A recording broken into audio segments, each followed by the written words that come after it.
In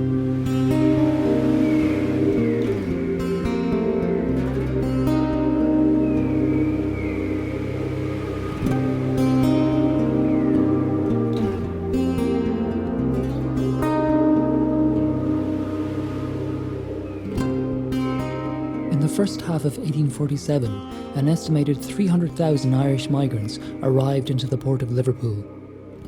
Irish migration into Lancashire escalated significantly during the Great Famine and remained high in the post-famine period.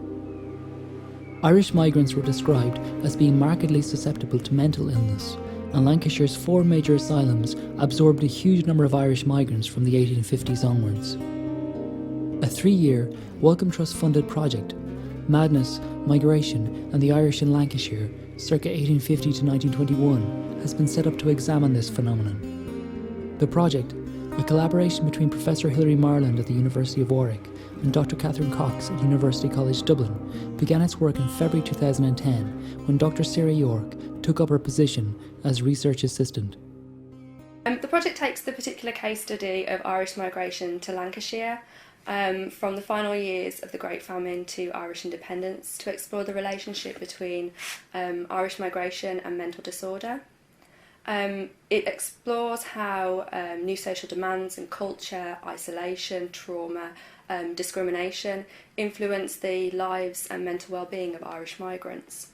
The Irish and Irish migrants in particular have been depicted as prone to mental illness and institutionalisation in the 19th and 20th centuries, but as yet this has been little explored in the English context. So really one of the main focuses of the project is to assess whether particular stereotypes and concerns have influenced institutionalisation of Irish patients and also their treatment. The project explores 3 clusters of research questions. The first asks, how did Irish-born migrants end up in the asylum? How was Irish lunacy represented and contrasted in England and Ireland? And what management strategies were deployed in Lancashire to tackle the high numbers of Irish migrants entering the institutions within the county? The Lancashire asylum system was one of the largest in the world and comprised of Lancaster Moor, Rainhill, Prestwich and Whittingham asylums. The impact of Irish admissions was staggering, accounting for around half of admissions to Liverpool's Rainhill Asylum by the late 1850s and nearly half of the resident population by 1871. Well, Rainhill Asylum has the most complete records for the purpose of our study, as they clearly state Irish-born patients they give as place of birth. And from this we've been able to develop a statistical profile of Irish-born patients. And we've also done cross-record linkage with admission registers. So between the 2 records we've got details of age, gender, religion, occupation, previous residence, length of stay in the asylum, and this has allowed us to chart the sort of changing profile of Irish migrants coming into the asylum and then link this with broader patterns of confinement and migration. We've also been able to identify several variances between the Irish and non-Irish patients within Rainhill Asylum. So we've identified differences in previous residence, a locality within Liverpool and the sort of Lancashire area, as well as variances in cause and form of mental disorder and length of stay in the asylum. The arrival of large numbers of Irish in Lancashire prompted a series of anxieties for civil, religious and medical authorities, particularly as the Irish became concentrated in overcrowded, disadvantaged areas of Liverpool. The Irish were held responsible for a range of evils that threatened the social equilibrium, the rising incidence of pauperism, violence and crime generally, and more specifically outbreaks of disease, declining wages, sectarian violence and political tensions. These anxieties intensified during particular flashpoints, such as outbreaks of cholera and typhus in Liverpool. In the asylums, meanwhile, overcrowding had become a major problem. Medical superintendents referred specifically in their annual reports to the high number of Irish patients coming into the institutions and the added pressure this placed on asylums that were already overcrowded and overstretched in terms of resources. One obvious response to the overcrowded state of institutions was of course to expand them, and this was done on a major scale during the 19th century. So Rainhill Asylum was built in 1851, originally to accommodate 300 to 400 patients. But in 1886, a new annex was built to provide space for an additional 1,000 patients. And similar Building projects were undertaken at Prestwich and Whittingham in response to their overcrowded state. At this time they were described as full to capacity and swollen. The problem of overcrowding was also tackled by the use of workhouse facilities and patient exchanges with poorer authorities and several private asylums, for example Brook Villa and Haydock Lodge. In 1895 a patient exchange was initiated with the Guardians of the Rochdale Union so that 80 chronic patients could be transferred from Prestwich Asylum to Rochdale Union Workhouse. The project also examines attitudes to Irish migrants and the associated high levels of insanity, exploring whether the Irish were identified in official and medical discourse and lay commentary as a group who were particularly susceptible to mental illness and vulnerable to psychiatric intervention. In official and medical discourse, the Irish were associated with drink, and in turn drink was identified as a cause of insanity. Public anxieties about Irish migrants and Irish insanity were reflected in press reporting and lay commentary, which was harsh in tone. In 1870, the Preston Chronicle and Lancashire Advertiser reported that the influx of Irish lunatics had forced extra asylum accommodation to be provided at the expense of the ratepayers, referring to the importations of Ould Ireland's demented children.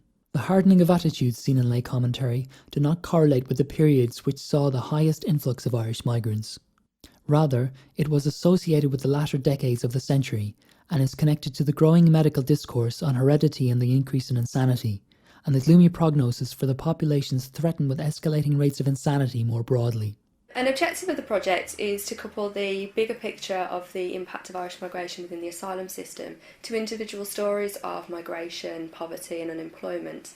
And a series of notebooks, which are at Preston Record Office, have allowed us to gain access into the patient's life before they were committed to the asylum. In particular, it gives us details of place of birth and also names the institution within Lancashire that the patient was sent to. So again, we've been able to do cross-record linkage with casebooks and get a more rounded picture of the patient's overall experience before and after committal to the asylum. We've been able to identify that many Irish women were single or widowed and were domestic servants.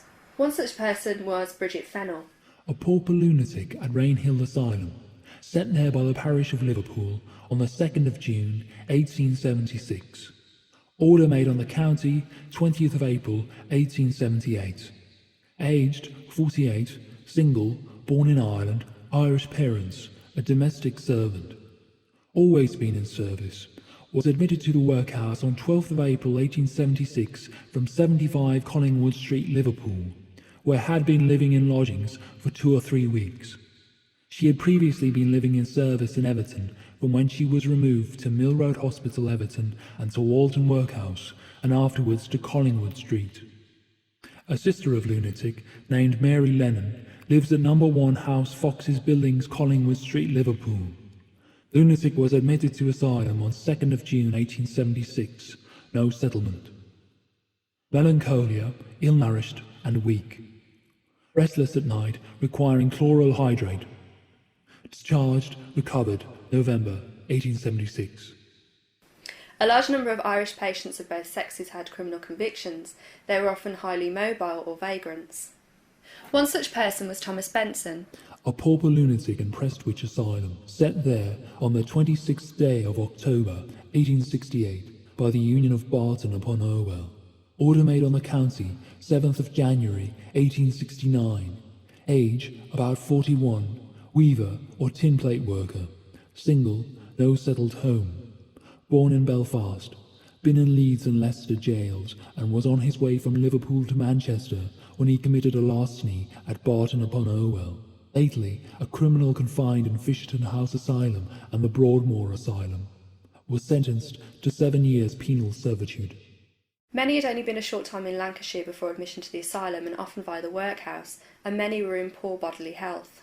Daniel Connor, a pauper lunatic at Rainhill Asylum, set there by the parish of Liverpool on the 6th of March 1880. Order made on the county 2nd of April 1881. Born in Wexford, Ireland.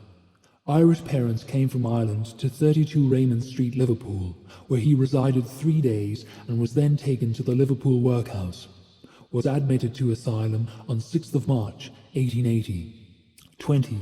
Single, labourer, mania. Bodily condition thin, wild, noisy and excited. given warm bath and cold douche, and was put in a padded room, bromide and hyoscyamine administered. Weak and became emaciated. Died April 1882. A significant number of Irish patients had been to America and then subsequently returned to England. The Poor Law and Asylum authorities expressed resentment at Irish paupers being returned from America to Liverpool rather than being returned directly to Ireland. One such person was Mary Jane O'Mara, A pauper lunatic at Rainhill Asylum, sent there by the parish of Liverpool on the 21st day of July 1885. Order made on the county on the 19th day of June 1886. Said to have been born in County Tipperary, Ireland. Admitted to the Liverpool workhouse on 21st of July 1885 from SS Germanic. She has only first landed from America, where she had been many years. Admitted to Rainhill Asylum 21st of July 1885.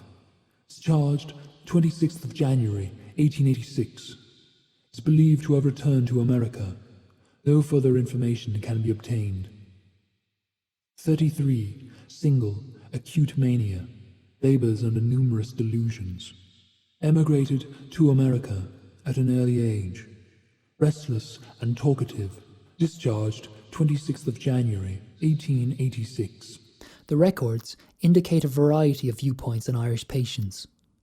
Negative responses to the burden Irish migrants placed on Lancashire's welfare agencies and asylum system were plentiful, but responses could also be sympathetic and pragmatic, attributing confinement to the stress of migration and disappointment. The project shows a hitherto little explored aspect of the Irish problem in 19th and early 20th century England by its focus on lunacy.